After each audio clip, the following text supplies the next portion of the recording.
Brigade group आज focus में, brigade enterprises आज फोकस में। सीएफओ जयंत सर स्क्रीन पर हैं। Jayant sir, welcome on the show.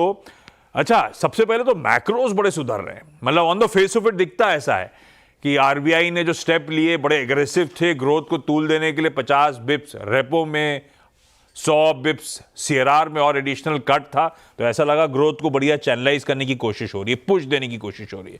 दूसरी तरफ कल परसों मतलब वो वीकेंड जाने से पहले आ गया था अपडेट, वो प्रोजेक्ट फाइनेंसिंग नॉर्म्स जो ड्राफ्ट थे उसके सामने जो एक्चुअल नॉर्म्स आए वो भी बहुत वेलकम रिलीफ था, कमर्शियल रियल एस्टेट के लिए बड़ा रिलीफ था। कैसे देख रहे हो इन डेवलपमेंट्स को? वाकई इंडस्ट्री को तूल देने लायक है या नहीं? Thank you so much. दो पार्ट में इसका जवाब दूंगा। एक हाँ, तो रेपो रेट जो कि लास्ट 3 बार हमने देखा है रेपो कट हुआ। पहले 25 बेसिस पॉइंट्स हुआ, उसके बाद में फिर 25 हुआ, फिर 50 हुआ। सो दो तरीके के बेनिफिट मिलते हैं इंडस्ट्री को। एक तो होम बायर्स, देयर डेट और their housing loan is link to repo, जहाँ जहाँ पे इमीडिएटली उनको बेनिफिट मिलता है। और नए जो बायर है उनको रेट ऑफ इंटरेस्ट कम होने के कारण उनका जो एबिलिटी होता है ज्यादा बड़ा थोड़ा यूनिट लेने का, वो बढ़ सकता है। सो जो आदमी समझो प्लान कर रहा है 2 BHK, वो he can go for 3 BHK और 2.5 BHK। और जिनका ईएमआई चल रहा है उनका ईएमआई कम होता है या तो पीरियड ऑफ लोन कम होता है। So overall this is very encouraging as far as the home buyers are concerned। And जहां तक हम बात करते हैं वो एंड यूजर की बात करते हैं। And most of this and user जो कि हमारे कस्टमर्स है वो लोन बैंक से लेते हैं, सो उनके लिए बहुत अच्छी चीज है। दूसरा बेनिफिट जो होता है रेपो कट से, जो कि मार्केट में लिक्विडिटी बढ़ती है। और जैसे ही लिक्विडिटी बढ़ती है तो it also impacts on the overall borrowing rates for the developers. तो वो दूसरा बेनिफिट मिलता है। और both of them they are very critical to give the boost to the demand and overall sector. तो तो इसका पार्ट वो टू। तरीके से रेपो कट सर्टेनली फायदेमंद है रियल एस्टेट सेक्टर के लिए।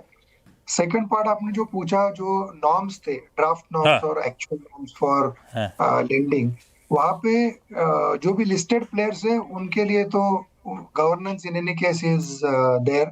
सो इतना बड़ा बेनिफिट नहीं पड़ेगा। और जो भी मीडियम साइज के डेवलपर्स है और छोटे साइज के डेवलपर्स है, स्मॉल बोरोवर्स, फॉर देम ये ज्यादा फायदेमंद साबित होगा।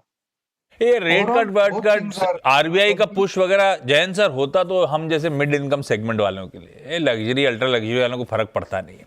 तो जब से हुआ है, क्या वाकई मिड सेगमेंट में ऑन ग्राउंड सिचुएशन इंप्रूव हुई है?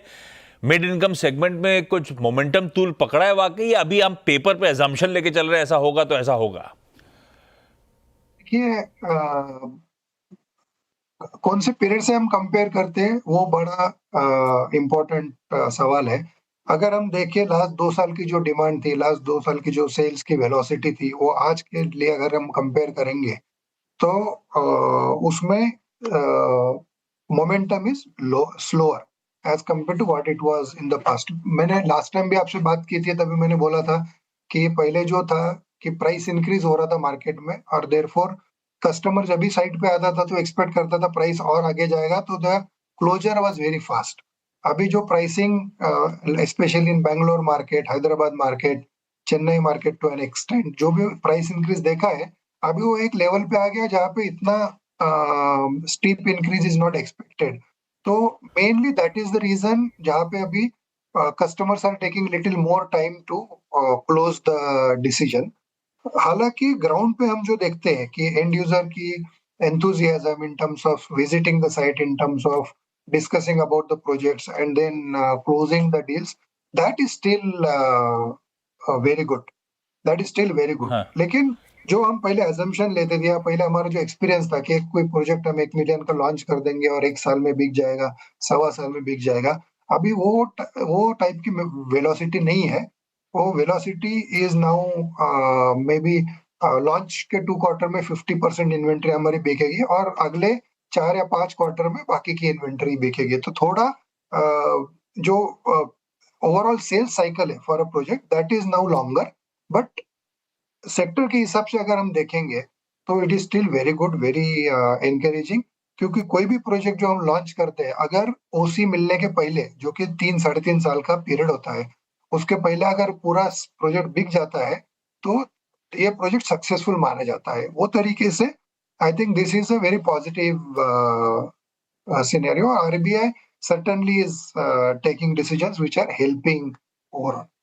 आपसे कह रहा हूँ वो वाला फेज चला गया होगा, थोड़ा टाइम लगता होगा, लेकिन आजकल जो लग्जरी वग्जरी उसको तो जलवे हैं। डीएलएफ बोलता है गुरुग्राम में हमने प्रोजेक्ट खोला, 11-12 हजार करोड़ रुपए का माल बेच दिया 7 दिनों में फ्लैट।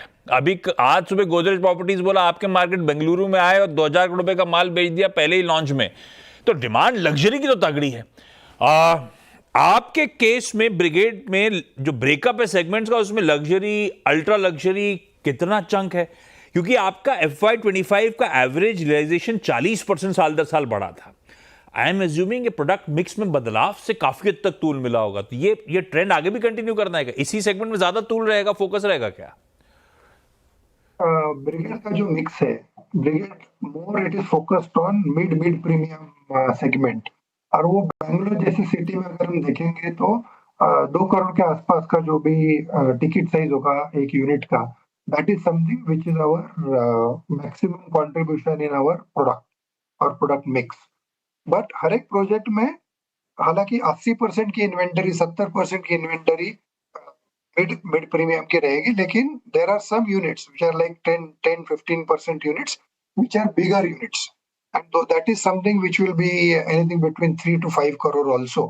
So वो हिसाब से हम कर रहे हैं, क्योंकि हमारे जो कस्टमर है, those customers का प्रोफाइल ध्यान में रखते हुए this is the combination that we have realized is required in the market, and that is where brigade का फोकस आजकल चल रहा है। सर, लास्ट टाइम अपनी चर्चा हुई थी तो बेंगलुरु मार्केट में कुछ रेगुलेटरी हर्डल्स, अप्रूवल इश्यूज की बात हुई थी। क्या अपडेट है उसको लेकर? कैसे नेविगेट कर रहे हो? हालात कुछ ईज ऑफ हुए या नहीं हुए? दूसरा, शरण बैठे हैं एनालिस्ट, वो पूछ रहे थे मुंबई दिल्ली आने का प्लान क्या हो रहा है आपका? अभी तक आए नहीं हो आप मुंबई दिल्ली में? तो अप्रूवल का ऐसा है कि जो लास्ट 2 साल में हमारा एक्सपीरियंस था कि हर एक नए प्रोजेक्ट में 15 to 18 months, sometimes 20 months were taken for approval. Now that is getting streamlined because the whole approval machinery, the people who are there in the department, various departments who give approvals, वो अभी settle हुआ है। सो वो हिसाब से streamline तो जरूर हुआ है, लेकिन पूरा प्रॉब्लम एड्रेस हुआ है क्या, तो उसका आंसर नहीं है। उसके लिए और 1 या 2 क्वार्टर हमको वेट करना पड़ेगा। By that time we expect the process will be very streamline. फिर हम 12-15 महीने में जो अप्रूवल हमको पहले मिलता था वो स्टेज पे पहुंचेंगे, वो हमारा एक्सपेक्टेशन है अभी।